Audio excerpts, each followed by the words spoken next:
Mukama yeebazibwe, bantu ba Katonda abalungi, mbabuuzaako mu linnya lya Mukama waffe Yesu Kristo, era ne mbeebaza okubeera nga okuwuliriza ekigambo kya Katonda n'owaayo obudde bwo, amaanyi go, n'owuliriza ekigambo kya Katonda, era nga nsaba Mwoyo Mutukuvu atukulembere era atuteekeko ekisa na buli muntu yenna ali wansi w'eddoboozi lino. Mukama yongere okuteekako ekisa ne famire yo. Mukama asobole okusumula amaaso g'omutima gwo, osobole okumanya ebyo ebiri mu mwoyo. Olwaleero ngenda kwogerako ku musumba omu eyabadde alina obubaka bw'abuulira omwami omu, era obubaka buno yamubuulidde mu ngeri ya bbaluwa. Era omwami ono pasita yatandise n'agamba nti abadde asaba amusomere ebbaluwa eva ewa Mukama waffe Yesu Kristo. Era omusumba bw'ati bwe yayogedde ebbaluwa bwe yadde egamba, yagambye nti mu kiseera kino tuyita mu biseera ebizibu. Mu kiseera ebizibu ate ng'ekiseera kirungi kya ssanyu, ekiseera ky'okwetegekera embaga, ekiseera ky'okubeera wamu, okutambulira wamu n'okusinga bwe kyali kibaddewo. Naye ng'ekyo tekinnabaawo, olina okusooka n'okkiriza okusonyiwa kwange gy'oli ebyo byonna ebyakulemerera n'ebyo byonna ebibadde bikulumya omutima.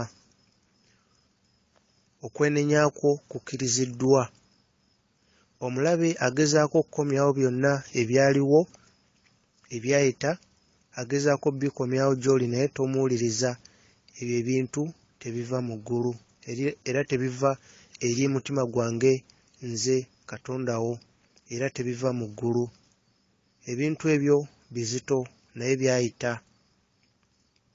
Ekyo olina okukimanya. Wasonyiyibwa. Bino ebiseera bizibu naye nga biseera bya nnaku.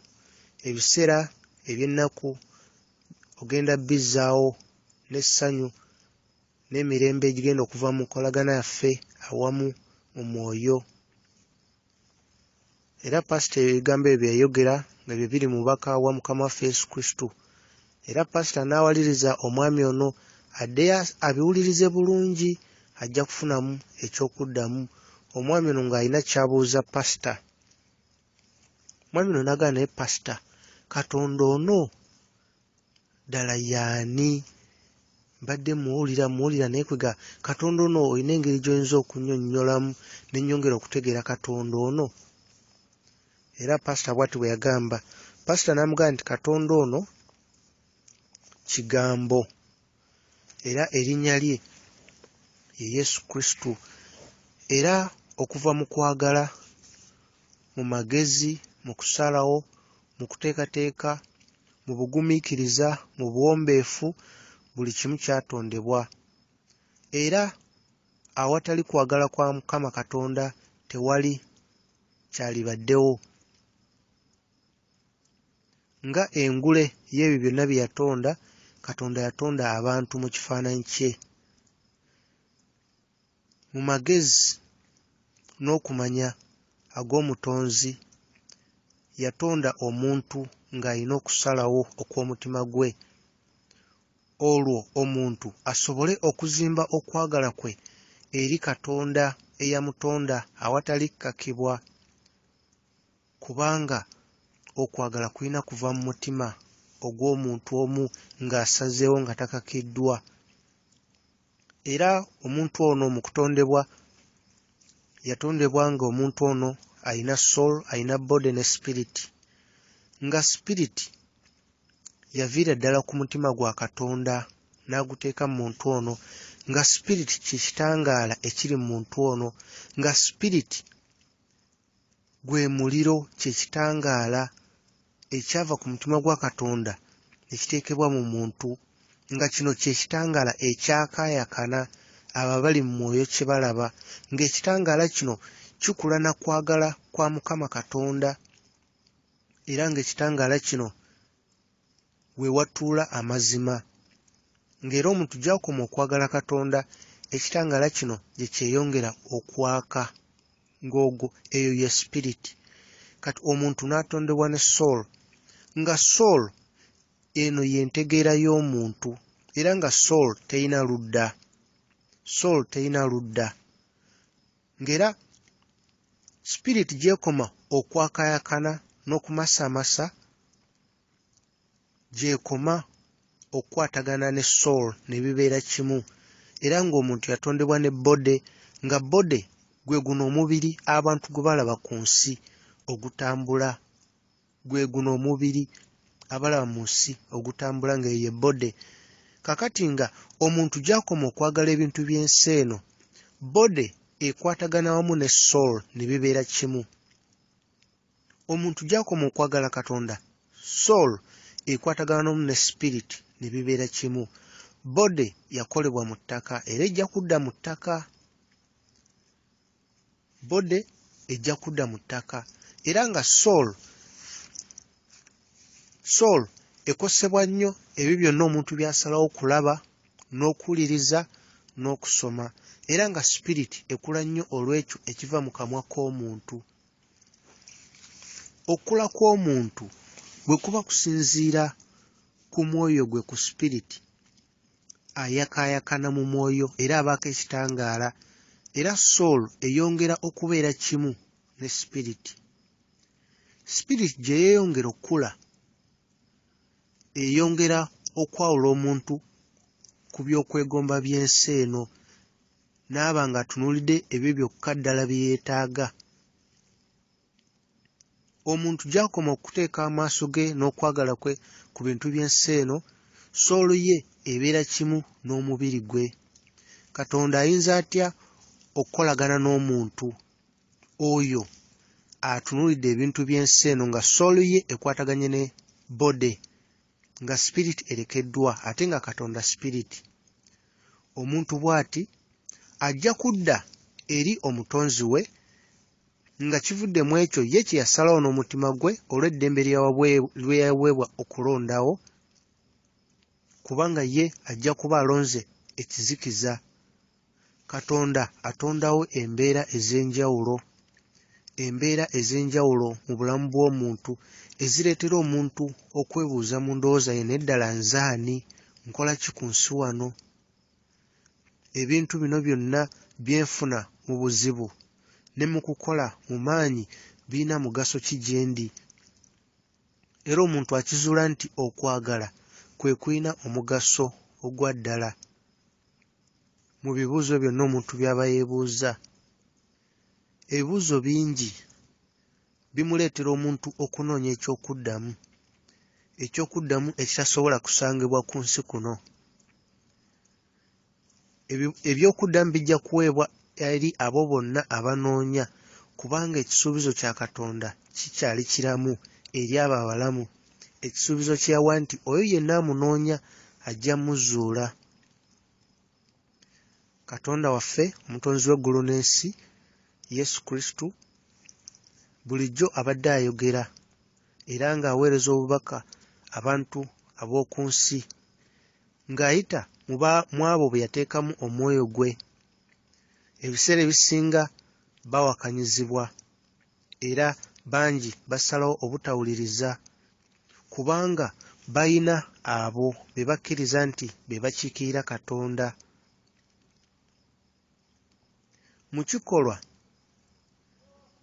ekyekisa ekisingayo Katonda yennyini yajja ku nsi mu mubiri gw'omwana we Yesu Kristo era nga ly'ekkubo ery'obulamu obutaggwaawo oluvannyuma lw'ekikolwa ekyo eky'okuwaayo obulamu bwe ku musaalaba ekyaleeta obulokozi obw'emyoyo ne buleeta ekitangaala eri okuvuunula ebyawandiikibwa obulala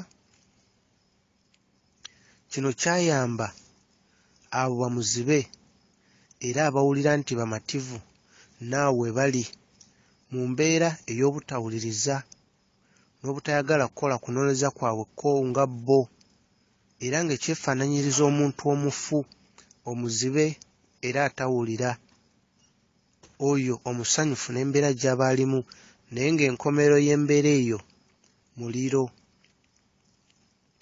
buli ayagala okwebaka tasobola kuzuukuzibwa mangu.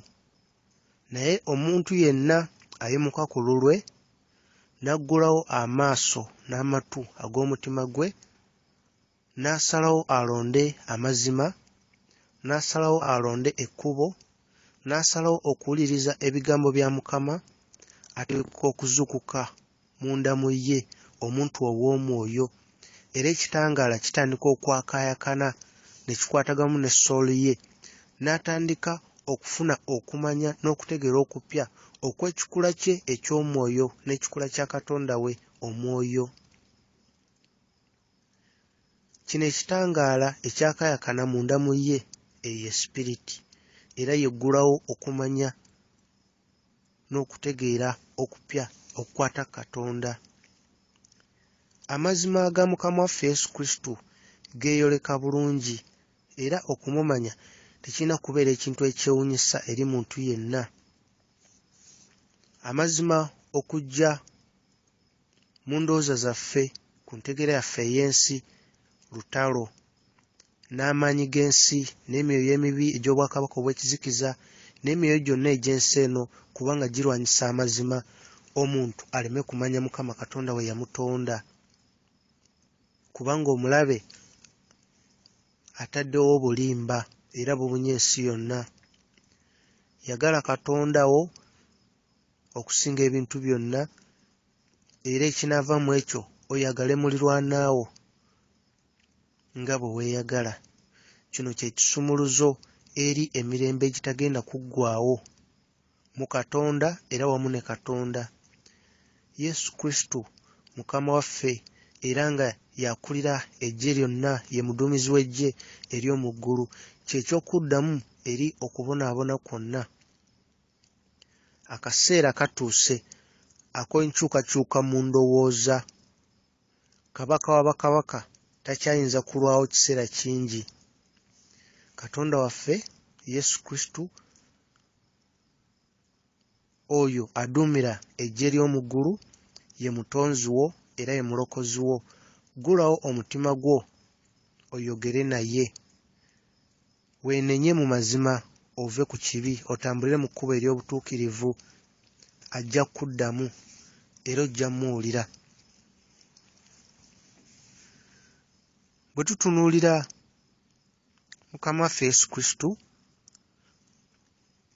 bw'ati bw'agamba ye bwe yali akula wano ku nsi, engeri gye yali ng'akyali muto, era yatuuka atya, yayita atya mu bulamu, yatuuka atya okutandika okubuulira ekigambo. Mukama waffe Yesu Kristo bw'ati bw'ayogera ku biseera bye ng'akyali muto n'okukula kwe.